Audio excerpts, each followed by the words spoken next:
$500 per ounce. That is not a fantasy. That is not hopium. That is not some wild prediction from a guy selling newsletters in his basement. $500 per ounce is now the conservative target for silver. And when you see the math I am about to show you, you will understand why some analysts are quietly modeling $1,000, not in 10 years, not in 5 years. Within this cycle, I know that sounds insane. Silver is trading around $31 right now. A move to $500 would be a 16x return. That does not happen in normal markets. But this is not a normal market. The silver market is the most manipulated, most distorted, most mispriced asset on the planet. And the manipulation is ending. The distortions are breaking.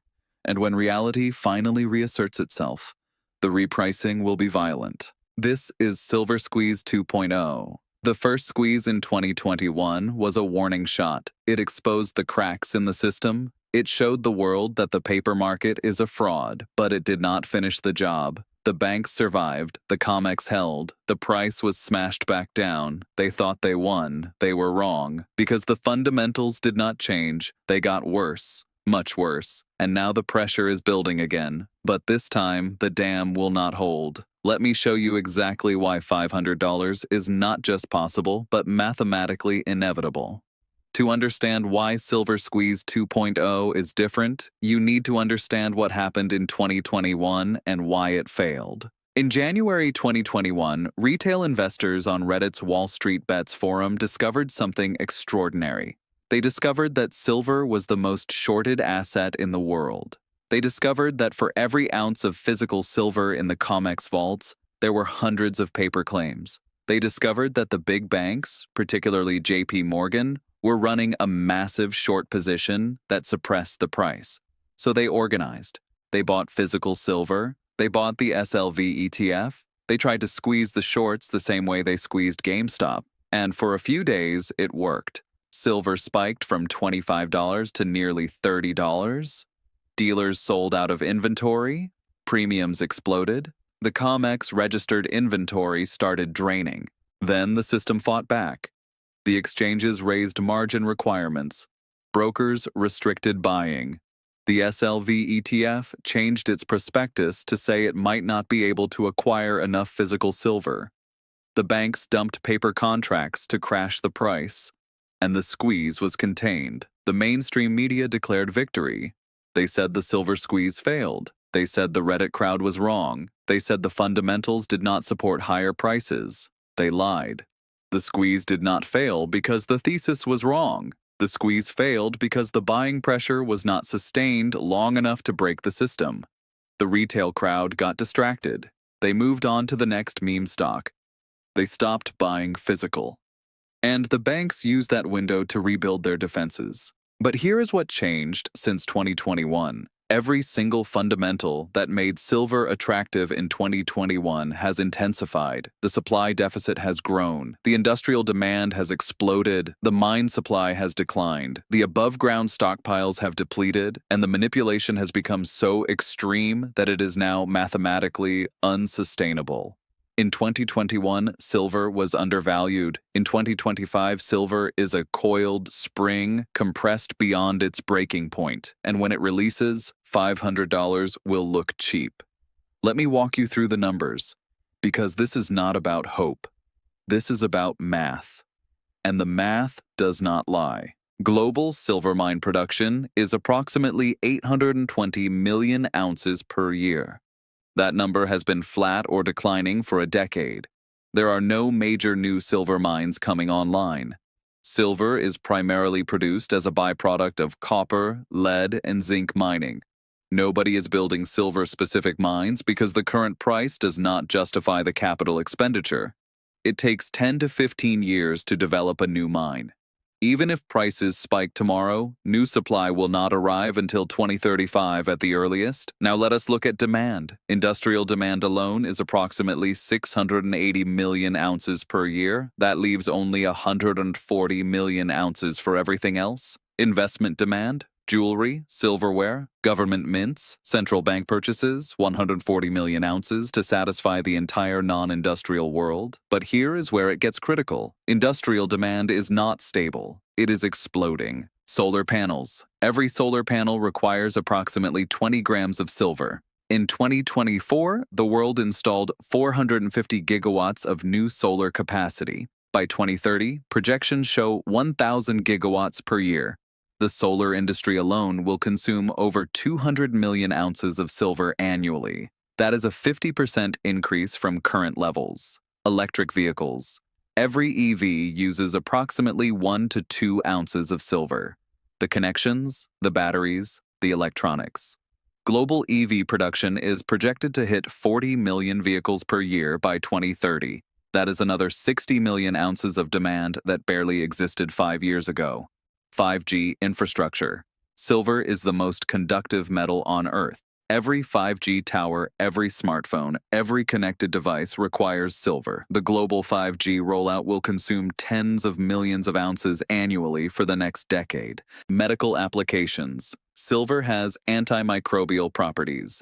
It is used in wound dressings, surgical equipment, and medical devices. This demand is growing steadily. Military applications. Silver is used in missiles, torpedoes, satellites, and advanced electronics. Defense spending is rising globally. This demand is classified but significant. Add it all up. By 2030, industrial demand alone could exceed 900 million ounces per year. But mine supply is only 820 million ounces, and that supply is not growing. We are looking at a structural deficit of 100 million ounces or more every single year. And that deficit has already been running for 4 consecutive years. Where does the silver come from to fill the gap? It comes from above-ground stockpiles. Silver that was mined decades ago and stored in vaults. London Bullion Market Association vaults, COMEX vaults, ETF holdings, private hoards. These stockpiles are being drained. Not slowly, rapidly. COMEX registered inventory has fallen from over 150 million ounces in 2021 to approximately 45 million ounces today. That is a 70% decline in 4 years. At the current rate of depletion, registered inventory hits zero within 18 months. The London vaults are also draining. Silver is physically leaving the Western financial system. It is moving east. China and India are importing record amounts. They are not sending it back. It is gone. Now let us do the price math. At $30 per ounce, the entire above-ground silver supply that is available for investment is worth approximately $50 billion. That is nothing. Apple has $160 billion in cash. The U.S. government runs a $2 trillion annual deficit. $50 billion is a rounding error in global finance. If just 1% of global investment assets decided to move into silver, we are talking trillions of dollars chasing a $50 billion market. The price does not go up 10%. It goes up 10x, 20x, 50x. At $500 per ounce, the entire investable silver market would be worth $850 billion. That is still smaller than a single big tech company. That is still a tiny fraction of global wealth. $500 is not crazy. $500 is what happens when a microscopic market meets real demand. The manipulation ending, 11 liars to 16 dry. The only reason silver is not already at $500 is manipulation, pure and simple. The paper market has suppressed the physical market for decades, but that manipulation is reaching its breaking point. Here is how it works. The COMEX allows traders to sell silver they do not own. They sell paper contracts representing silver that does not exist. These paper contracts increase supply artificially. They create the illusion that there is plenty of silver available. This pushes the price down. JP Morgan is the largest short seller of silver on the COMEX. They have been short silver for years. They paid $920 million in 2020 to settle charges of manipulating the precious metals market. That was the largest fine in CFTC history, and they kept doing it. But the game is changing. Basel III banking regulations are forcing banks to reclassify how they treat precious metals on their balance sheets. Unallocated gold and silver, which means paper claims without physical backing, now carry higher capital requirements. This makes the paper game more expensive. At the same time, the physical market is divorcing from the paper market. Premiums on physical silver are running $5 to $8 over spot price. That is a 15% to 25% premium just to get real metal. In a normal market, premiums are 2% to 3%. The elevated premiums are the market screaming that the paper price is fake. Dealers are reporting multi-week delivery delays. The U.S. Mint has been rationing Silver Eagles for 3 years. Refiners are running at full capacity and still cannot meet demand. These are not signs of a well-supplied market. These are signs of a market in crisis. The COMEX has a leverage ratio of over 250 to 1. That means for every ounce of physical silver available for delivery, there are 250 paper claims. It is a Ponzi scheme. And like all Ponzi schemes, it works until too many people ask for their money at the same time. When the next delivery squeeze happens, and it will happen, the COMEX will face a choice: deliver metal they do not have, or default. If they deliver, they drain the remaining inventory and the price explodes. If they default, the paper market loses credibility forever and the physical price explodes. There is no scenario where the current system survives. There is no scenario where silver stays at $30. The only question is timing, and the timing is accelerating. If $500 silver sounds crazy to you, consider what the smart money is doing. Because they are not listening to CNBC, they are not watching the spot price, they are watching the physical flows, and they are accumulating aggressively. Central banks around the world have been buying gold at record rates for 3 consecutive years. China's central bank has added over 400 tons of official gold reserves since 2022. Russia has continued accumulating despite sanctions. India, Poland, Turkey, and dozens of other countries are building gold reserves as fast as they can. Why does this matter for silver? Because gold and silver move together. Because when central banks are stockpiling hard assets, it signals a loss of confidence in paper currencies. Because the same forces driving gold are about to drive silver, but with more leverage. The gold-to-silver ratio is currently around 85 to 1. That means it takes 85 ounces of silver to buy 1 ounce of gold. Historically, that ratio averages closer to 50 to 1. In 2011, it hit 32 to 1. In 1980, it hit 17 to 1. If gold stays at $3,000 and the ratio reverts to 50 to 1, silver hits $60. If the ratio reverts to its 1980 level of 17 to 1, silver hits $175. If gold goes to $5,000 as many analysts project, and the ratio normalizes, silver easily exceeds $300, but that is just using ratio analysis. Factor in the supply deficit, factor in the industrial demand explosion, factor in the paper market collapse, factor in the monetary debasement happening globally. $500 becomes not just plausible but probable. Billionaire investors are positioning. Eric Sprott has been accumulating silver for decades. Thomas Kaplan has built one of the largest private silver stockpiles in the world. Stanley Druckenmiller has spoken about hard assets as protection against currency debasement. These are not speculators.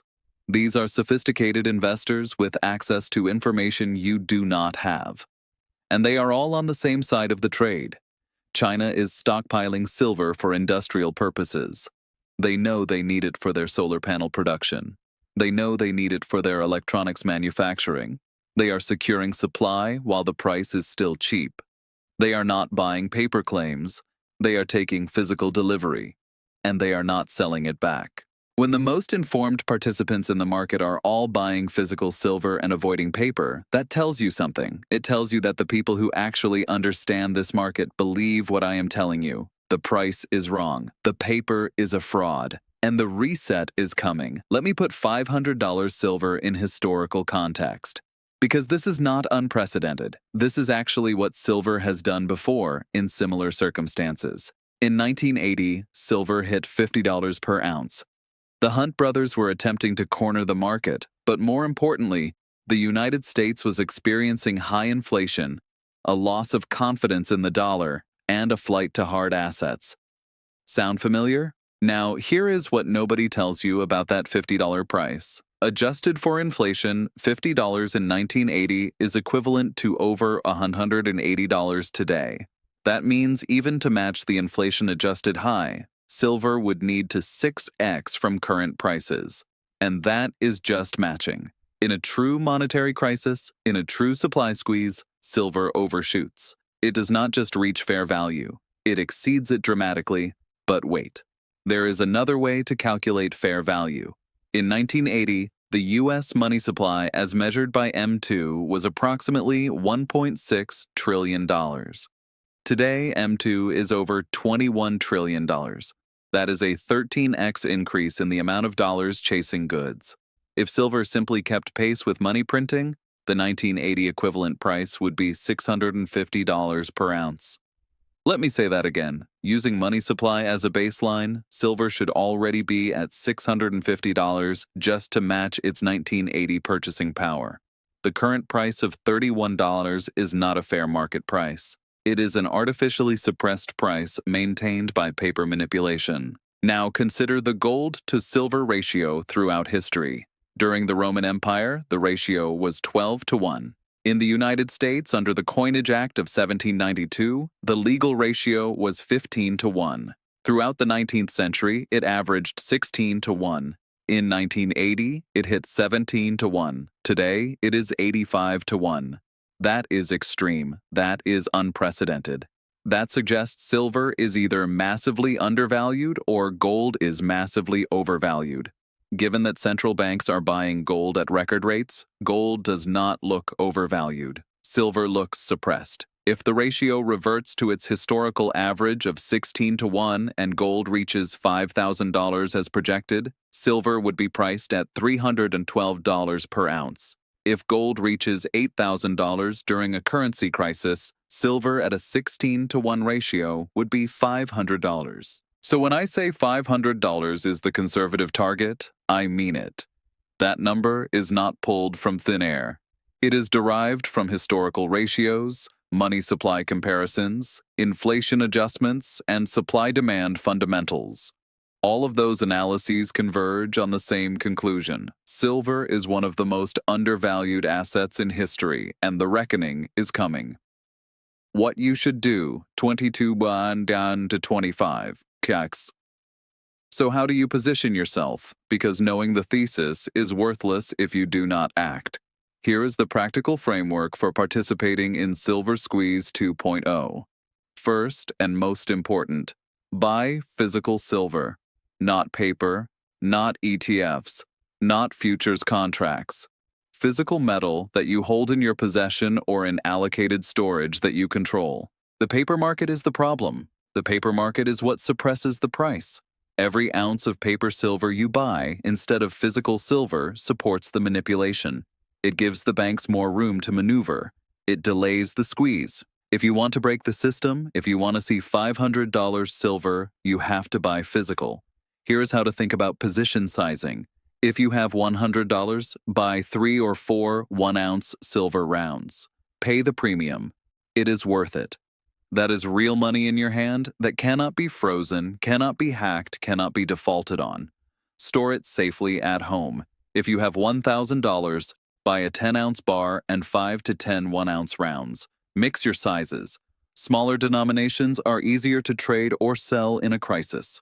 Store it in a home safe. If you have $10,000, buy a 100-ounce bar and diversify with some gold. A quarter-ounce or half-ounce gold coin gives you exposure to both metals. Consider a high-quality silver mining stock for leverage to the upside, but keep at least 70% in physical. If you have $50,000 or more, you should have $500 to 1,000 ounces of physical silver, at least 1 ounce of gold, exposure to quality mining stocks, and possibly allocated storage in a private vault outside the banking system. Second, dollar cost average. Do not wait for the perfect price. Do not try to time the bottom. The bottom was $12 in 2020. You missed it. The next best time to buy is now. Buy regularly. Buy consistently. Accumulate over time. Third, ignore the paper price volatility. They will smash the price. They always do. Every time silver starts to rise, the algorithms dump paper contracts. The price drops. Weak hands sell. The banks buy back their shorts at a lower price. This has happened dozens of times. Do not let it shake you out. If you own physical, the paper price is just noise. Your metal is still there. The fundamentals are still intact. The squeeze is still coming. Fourth, think long-term. Silver Squeeze 2.0 is not a day trade. It is a wealth preservation and growth strategy over a multi-year time horizon. The thesis takes time to play out. Supply deficits compound. Industrial demand grows. Manipulation weakens. And then suddenly the price resets. Be patient, be convicted, and be positioned before it happens.